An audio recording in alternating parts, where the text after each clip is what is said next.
The sun dipped below the horizon, staining the sky in hues of orange and sorrow, a poignant mirror to David's desolate mood. The riot of sunset color seemed to mock his inner turmoil, highlighting the tumultuous emotions he was desperately trying to suppress, to keep subdued beneath a mask of calm.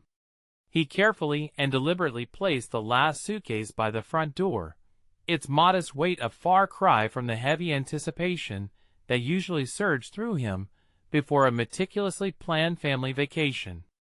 This year, their destination was the sun-drenched, azure coasts of Italy, a trip not just dreamed of, but painstakingly planned, fully paid for, specifically intended as a chance for reconnection, a golden opportunity for creating lasting memories.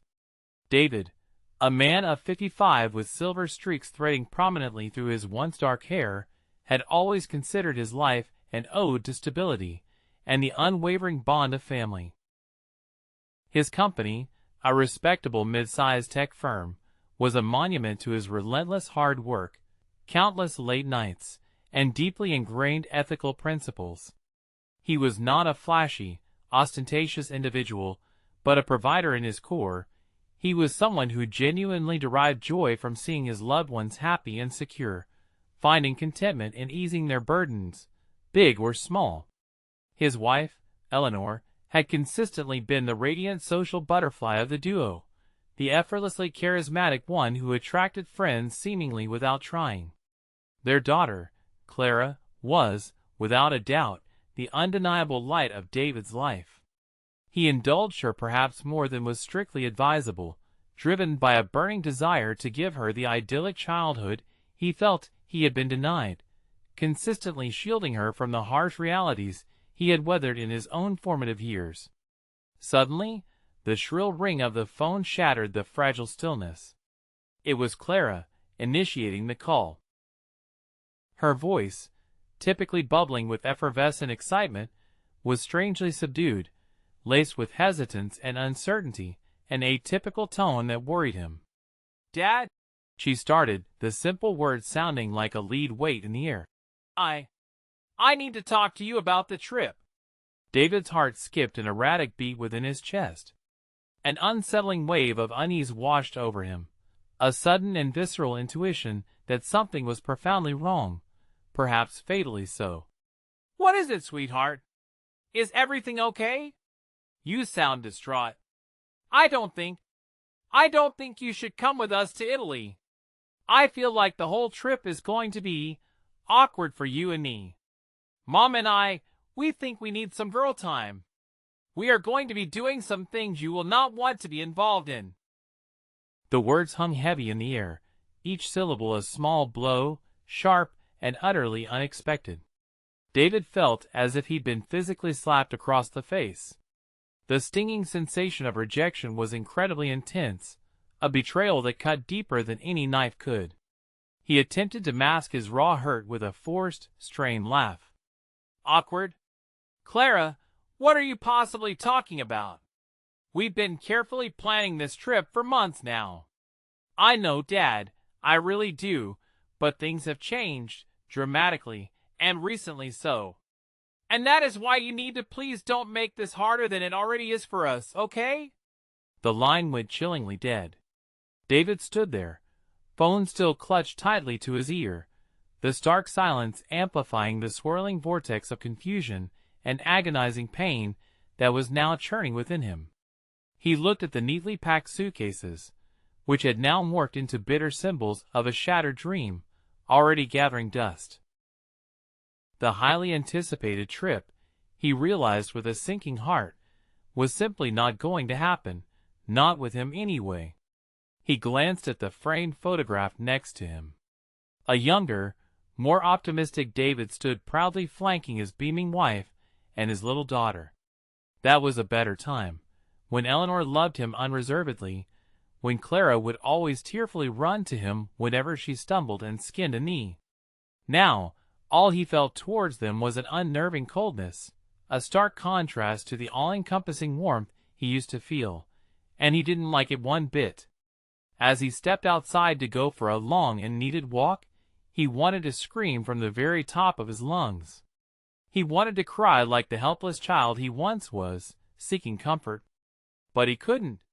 He was David, the stoic man who was universally relied upon to hold everything together. David the dependable provider. David the unwavering rock. He just stepped back inside a minute later, the crushing weight of the entire world pressing down even harder on his weary shoulders. The next few agonizing days were a torturous parade of forced smiles and excruciatingly hollow conversations, a pathetic charade he played out in the desperate, almost childlike hope that this entire situation was actually a horrible misunderstanding, a bad dream from which he would soon awaken. Eleanor and Clara departed for Italy, their brief goodbyes perfunctory and devoid of genuine emotion, a mere formality before their impending escape. David found himself utterly alone in the cavernous, echoing house, feeling like a stranger in his own once familiar home, surrounded by an oppressive and suffocating emptiness. He tried in vain to focus on his demanding work, but his troubled mind kept drifting back to Clara's devastating words. Things have changed. What things precisely? Was there someone else involved? Was he slowly losing his beloved family, the very cherished foundation upon which he had painstakingly constructed his entire existence? The agonizing thought was like a poisoned dagger, relentlessly twisting in his wounded heart. Driven by an unquenchable thirst for conclusive answers, David transgressed and did something he hadn't even contemplated in many a long year. He began digging, methodically delving into his wife's and daughter's online lives. He began with deceptively simple, seemingly harmless things, discreetly checking their various online accounts, carefully reviewing their recent phone records. He loathed himself for stooping to this level, feeling like a guilty voyeur shamelessly invading their personal privacy. But the relentlessly gnawing suspicion wouldn't allow him a moment's rest.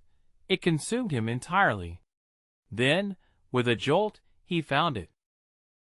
A clandestine series of heavily encrypted messages from Eleanor to a phone number he didn't even recognize, hinting at a secret rendezvous planned in Italy. David felt an icy dread creep slowly and inexorably into his very bones, chilling him to the core. The clandestine words, once decoded, painted a vivid and devastatingly clear picture of calculated betrayal, rampant deceit, and carefully constructed lies.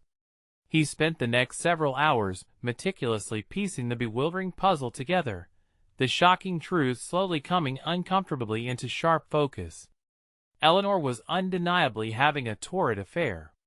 The horrific realization hit him like an unexpected physical blow, sending him reeling. Years of shared trust, unwavering love, and cherished shared memories seemed to crumble before his horrified eyes, turning into worthless dust and blowing away in the uncaring wind. He remembered the countless late nights he dutifully spent at the office, tirelessly trying to financially provide for his demanding family, while Eleanor was deceptively out meeting friends. He recalled, with painful clarity, the subtle but noticeable changes in their otherwise intimate relationship, the distinct lack of demonstrative intimacy, the strangely veiled criticisms directed his way. It all finally made sense to him now, with brutal clarity and stinging insight. The disparate pieces of the infuriating puzzle clicked agonizingly into place, revealing a painfully undeniable truth. And Clara? Was she deliberately complicit in this elaborate charade, a willing participant in this destructive deceit? David found the thought almost unbearable to contemplate.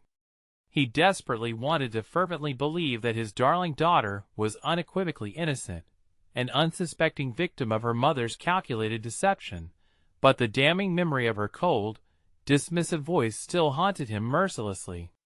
He felt a sudden wave of impotent anger wash violently over him, quickly followed by an overarching, profound sense of crippling loss. His family, the cornerstone of his entire world, was built upon a lie, a devastatingly constructed illusion. As he numbly stared at the innocuous picture once again, his tattered resolve began audibly hardening. He knew, without a shred of remaining doubt, that he'd finally and decisively made up his mind. He was now absolutely determined to make them both pay for their horrible actions, not out of petty spite, but out of a desperate and all-consuming need for some form of deserved justice. In Italy, Eleanor and Clara were shamelessly living a life of unrestrained luxury, freely fueled by David's unsuspecting credit cards, without the faintest hint of empathy or guilt. They indulged in exotic experiences and unnecessarily expensive material possessions that they had previously only dared to vaguely dream of in their wildest fantasies. They lavishly dined at exclusive and outrageously expensive restaurants, savoring exquisitely prepared dishes while overlooking breathtaking, picturesque views, lazily lounged on pristine white beaches, soaking up the sun's inviting warmth, and shamelessly shopped at exclusive designer boutiques, accumulating piles of stylish clothes and trendy accessories that they certainly did not truly need.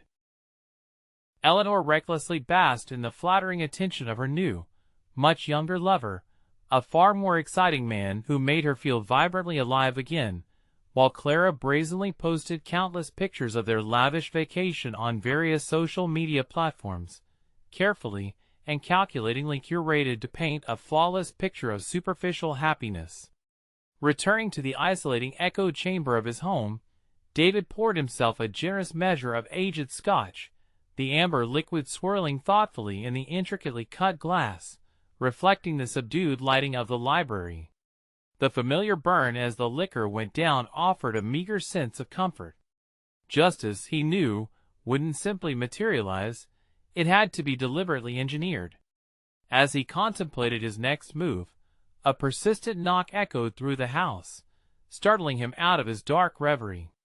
He hesitantly opened the door to find a woman standing on his porch, radiating an aura of both weary determination and quiet intelligence. She was tall and lean, with stern gray eyes that seemed to pierce right through him. "Mr. Harding?" she asked, her voice direct and professional. "I'm Isabella Rossi. I'm a private investigator, and I believe we have a mutual interest." David, understandably cautious, raised a skeptical eyebrow. "A private investigator? And what exactly could that be?" Isabella held out a card with a sleek, minimalist design. "I have reason to believe your wife, Eleanor, is leading somewhat of a double life. I was contracted by someone who wishes to remain anonymous to get a better understanding of Mrs. Harding's whereabouts in Italy." She paused, then continued with purpose. "It appears our investigations have independently led us to a similar conclusion.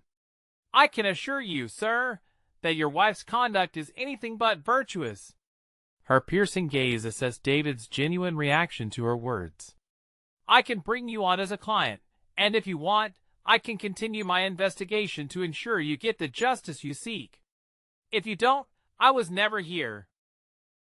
David, reeling from the shocking revelation, found himself reluctantly drawn to the woman's quiet confidence and obvious competence. "Who would hire you to investigate my wife?" "Why?" he asked, puzzled. Isabella simply replied, "My client's motives, in this case, Mr. Harding, are not relevant to my services for you. However, I can tell you that whatever is going on is much bigger than you can imagine." David, feeling increasingly desperate, felt a strange flicker of hope. "What do you know?" Isabella's eyes softened. "I know what is happening to you is unfair, so I am offering to ensure you are compensated." With a sigh of weary resignation, he invited her inside. He realized, with slow certainty, that he could no longer endure this agonizing battle alone. Isabella, settling into a plush armchair in David's study, began to unravel the twisted threads of Eleanor's clandestine affair with expert precision, patiently revealing details that sent shivers down David's spine. Eleanor's lover, it turned out, was no ordinary man.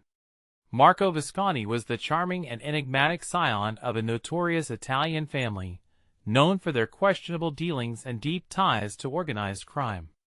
Eleanor has definitely gotten herself into something that is too big for her to handle yourself, Isabella commented. Visconti and his family are not someone that you can approach with a simple settlement or even an ordinary form of lawsuit.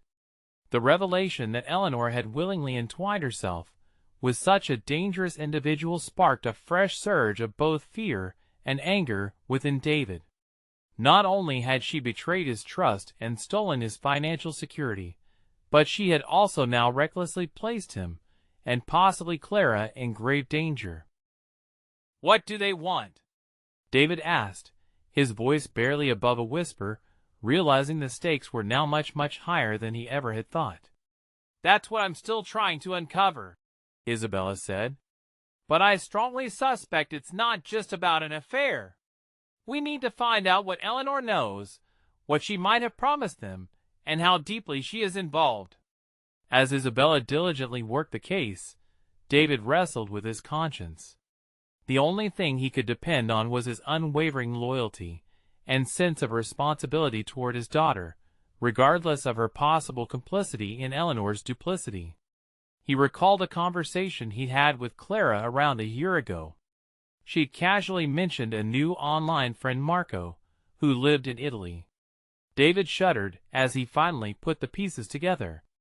Driven by the fervent need to protect his daughter, David cautiously agreed to partner with Isabella, knowing perfectly well that he was plunging into a dangerous and unfamiliar arena.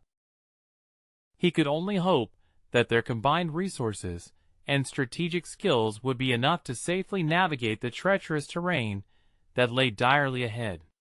As Isabella diligently dug deeper into Marco Visconti, she uncovered a complex web of financial improprieties and a series of deliberately shady business transactions involving Eleanor and a shell corporation skillfully established in the Cayman Islands. It appeared that Eleanor, driven by greed and a desire for a more thrilling life, had willingly become an unwitting accomplice in Visconti's elaborate money laundering scheme. Meanwhile, in Italy, Clara was becoming increasingly disillusioned with the lavish lifestyle. Marco's possessive nature and volatile temper had started to reveal themselves.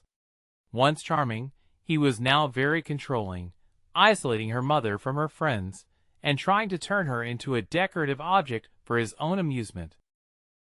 One day, Clara was shocked when she accidentally overheard a conversation between Marco and Eleanor, discussing the financial intricacies of Visconti's criminal network. She discovered that Marco had unscrupulously and mercilessly used Eleanor's unwitting investment to move large sums of illicit money through seemingly legitimate channels, all with the unspoken intention of ultimately cutting her and her mother of once they outlived his usefulness. Teary-eyed, Clara realized the full extent of her mother's folly, and the true depth of the danger they both now found themselves direly in. Overcome with both guilt and fear, she furtively called her father, her voice trembling with barely contained desperation. "Dad, you were right about everything," she sobbed, her voice barely a whisper that he could make out. "Mom, she's got herself mixed up with some really dangerous people. We need your help immediately, please." David's heart ached with a mix of relief and renewed determination. Despite the undeniable betrayals and past hurts, his daughter was still his flesh and blood, and he would do anything, absolutely anything, to protect her for any impending harm, regardless of the personal cost. He looked directly at Isabella, who was silently observing him with a mixture of sympathy and grim anticipation. "It's time," he said, his voice resolute, "to bring my daughter home no matter the cost.